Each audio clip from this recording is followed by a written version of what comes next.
ကံကောင်းခြင်းလင်စိတ်ဓာတ်ကိုပြင်တဲ့ကိုယ်စိတ်ဓာတ်ကိုပြင်ရမယ်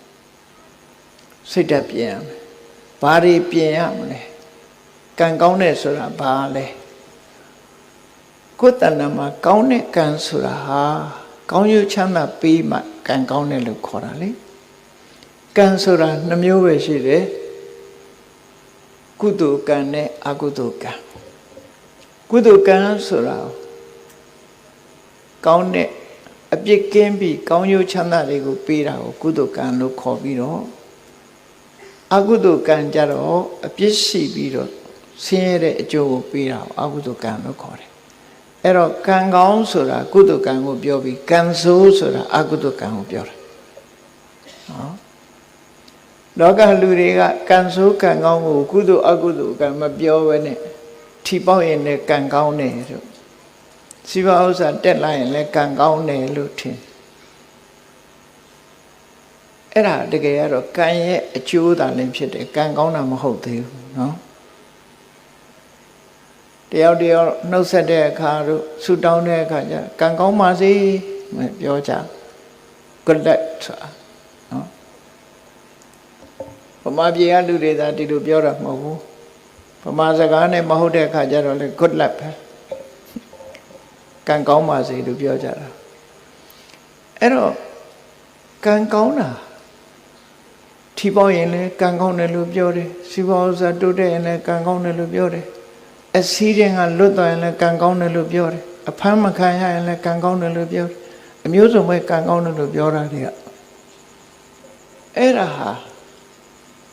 ဆိုးချိုးကလွတ်မြောက်နေတာကိုကံကောင်းတယ်လို့ပြောတာကံဆိုတာအကြောင်းတရားသာလင်ဖြစ်တယ်အဲ့တော့အကြောင်းတရားကောင်းအောင်လုပ်ဖို့လူတွေဆိုတာမမေ့ဖို့ပေါ့နော်မမေ့ဖို့အဲ့တော့မြတ်စွာဘုရားဟောတာတမပတ္တိဆိုတဲ့သုတ်တံမှာဟောထားပုံလေးကိုကြည့်ကံကောင်းတယ်ဆိုတာကိုယ်တဏ္ဍာမှာကုသိုလ်တရားတွေဖြစ်မှကံကောင်းတယ်လို့ပြောလို့ရတယ်ဘာလို့လို့ဆိုရင်အနဝိဇ္ဇဒုက္ခဝိပါကလက္ခဏာအပြစ်ကင်းပြီးကောင်းကျိုးချမ်းသာတွေကိုပေးနိုင်တာကုသိုလ်တရားတဲ့အဲ့ဒီကုသိုလ်တရားကိုယ်တဏ္ဍာမှာရှိဖို့ဒါကြောင့်မို့ကံကောင်းခြင်းစိတ်ထားကိုပြင်စိတ်ထားကြတော့ပြင်မွေးရမေ့ကြသတိမထားကြဘူးဘုရားဘာသာဖြစ်ပြီးတော့စိတ်ထားမကောင်းတဲ့လူတွေအများကြီးဖြစ်ဘုရားဘာသာဖြစ်ပြီးမြတ်စွာဘုရားရဲ့ဆုံးမနဲ့အညီမနေနိုင်မဲ့နဲ့စိတ်ပုတ်စိတ်ယုတ်တွေနဲ့နေကြတာတွေကအမှန်တမ်းများအဲ့တော့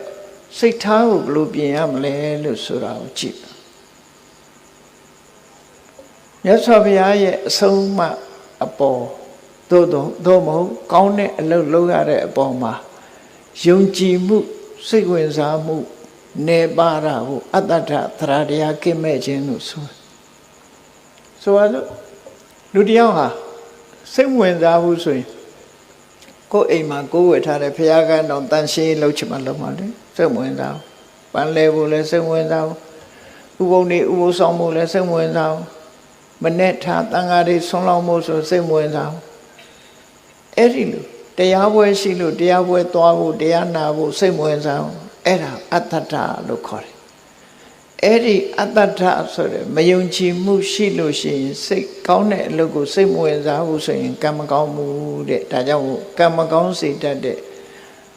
စိတ်မဝင်စားဘူးကောင်းတဲ့အလုပ်ပေါ်မှာစိတ်မဝင်စားဘူးဆိုတဲ့တရားတရားကင်းမဲ့နေတဲ့စိတ်ထားကိုတရားတရားထက်သန်တာနဲ့ပြုပြင်ပေးလိုက်ပါစိတ်မဝင်စားရင်စိတ်ဝင်စားအောင်လုပ်ပါဘယ်ဆရာတော်တရားဟောရသော်ဘုရားတရားတွေကပဲဟောကြမှာပဲဖြစ်တယ်သွားပြီးတော့တရားနာပါနာပြီးတော့တရားနာမယ်အသိဉာဏ်တိုးအောင်နာမယ်ရေရမောရလို့ဆိုတဲ့အတွေးတွေနဲ့မတွေးပါနဲ့ဘယ်တရားပွဲကရည်ရတယ်ဘယ်တရားပွဲကတော့ငိုက်တယ်ဆိုတာမျိုးတွေမဖြစ်စေ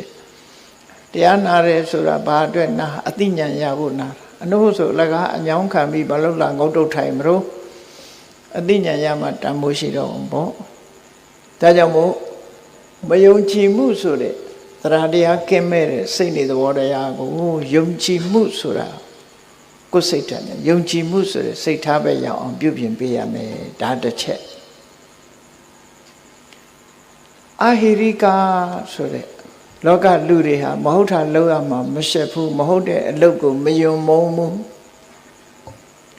အဲ့ဒီမဟုတ်တဲ့အလုပ်ကိုမယွံတဲ့အဟိရိကဆိုတဲ့စိတ်သဘောထားကိုပြင်လိုက်ပါမဟုတ်တာလုပ်ရမှာရှက်တယ်မဟုတ်တာလုပ်ရမှာယွန်းတယ်မကောင်းမှုအကုသိုလ်ဆိုတာလူသိမသိဒီအလုပ်ဟာငါလိုလူမလုပ်ဘူးဆိုပြီးတော့ယွန်းမုန်းတယ်ဆိုတဲ့ဟိရိစိတ်ထားမျိုးရောက်အောင်ပြင်မှာအရှက်မဲ့တဲ့စိတ်ထားမျိုးမထားပါနဲ့အရှက်ရှိတဲ့စိတ်ထားမျိုးထားပါအနုတ္တပမဟုတ်တာလုံးရတာမကြောက်လန့်ဘူးဖြစ်ပေါ်လာမဲ့ဒုက္ခတွေကိုခရီးမဆိုင်ဘူးဒီဘဝဒီကိုယ်ဆံဟိုဘဝဟိုကိုခံလိုက်မယ်ဆိုတဲ့အတွေးတွေနဲ့မကြောက်ဘူးမကောင်းတဲ့အလုပ်ကိုလက်ရဲဆက်ရဲလုပ်တယ်ဆိုတဲ့အနုတ္တပပိုးဖလံဆိုတဲ့အကောင်ဟာဖျောင်းနိုင်မီးလေးထွန်းထားရင်လှတယ်ထင်ပြီးတော့မီးတောက်ထဲကိုခုံဆင်းတတ်တယ်ခုံဆင်းလိုက်တာနဲ့တပြိုင်နက်ရှဲကနေဆိုမီးလောင်တာခံအဲ့ဒီသဘောပဲအနုတ္တပရဲ့သဘောမကြောက်ဘူးမကြောက်သည့်အတွက်ကြောင့်သက်ဆုံးသွားတယ်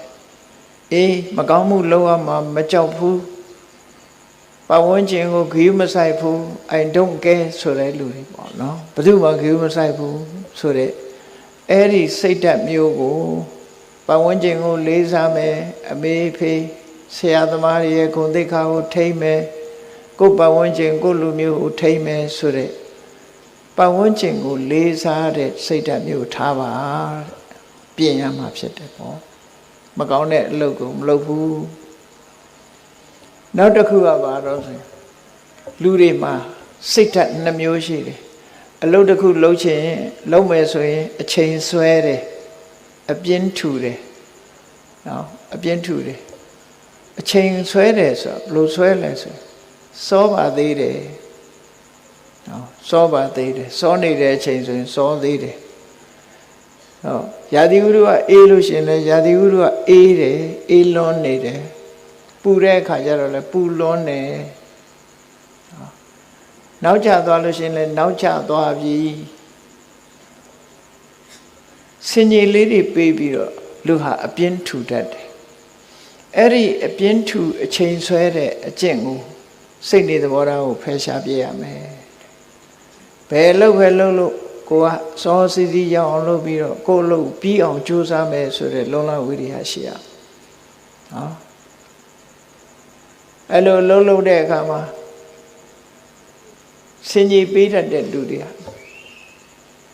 အလူပွဲတစ်ပွဲလူတယောက်ရောက်လာတဲ့အခါမှာဝေယဝိဆလုံးเสียတွေတွေ့တော့ဟာကျွန်တော်အလှပွဲကြီးဝိုင်းလှုပ်ချင်လိုက်တာဗျာဒါပေမဲ့ထမင်းကမစားသေးလို့ဘိုက်စာလို့ဝိုင်းတော့ဝေယဝိဆတွေလှုပ်ချင်ပါတယ်ဒါပေမဲ့ဘိုက်ကစားနေသေးတယ်ဆိုဟုတ်ထင်ပြီးသူထမင်းကြွေးကြထမင်းစားပြီးတဲ့အခါလှုပ်เสียရှိတယ်ဒီအများကြီးကျုပ်လှုပ်ချင်တယ်ဗျာဒါပေမဲ့ဘိုက်ကလေးနေတယ်ခုအဲ့တော့ထမင်းစားတော့ကလည်းစားလို့အကြောင်းပြတယ်ထမင်းစားပြီးပြန်တော့လည်းဘိုက်လေးလို့အကြောင်းပြအဲ့မလှုပ်တာတူပဲလေအဲ့ဒါအချိန်ဆွဲခြင်းအပြင်းထူခြင်းပဲဖြစ်တယ်လောကမှာနေတဲ့ပုဂ္ဂိုလ်တွေဟာအချိန်ဆွဲခြင်းအပြင်းထူခြင်းဖြင့်ကြီးပွားတိုးတက်မှုမရနိုင်ဘူးတဲ့ဒါကြောင့်မို့ပြင်းရခြင်းအပြင်းထူခြင်းအချိန်ဆွဲခြင်းဆိုတဲ့အကျင့်ဆိုးစိတ်နေသဘောထားတွေကိုပြင်ပြီးတော့ဘာလို့နောက်မဆုတ်ပဲတက်ကြွချိုးစားအထုံးပဲဆိုတဲ့လုံလဝိရိယစိတ်နေသဘောထားကိုပြင်မှာအဲ့ဒါဆိုရင်ကံကောင်းလာပါလိမ့်မယ်ကံကောင်းခြင်းအဲ့ဒါလုပ်ဖို့လိုတယ်အဆောင်နေဆောင်းမနေနဲ့ဒီတိုင်းနေနော်ကံကောင်းလာလိမ့်မယ်နောက်ဆုံးအရေးကြီးဆုံးကတော့ဘာလို့ဆိုရင်စဉ်းစားဉာဏ်မရှိဘူးဆိုရင်ကံမကောင်းနိုင်ဘူး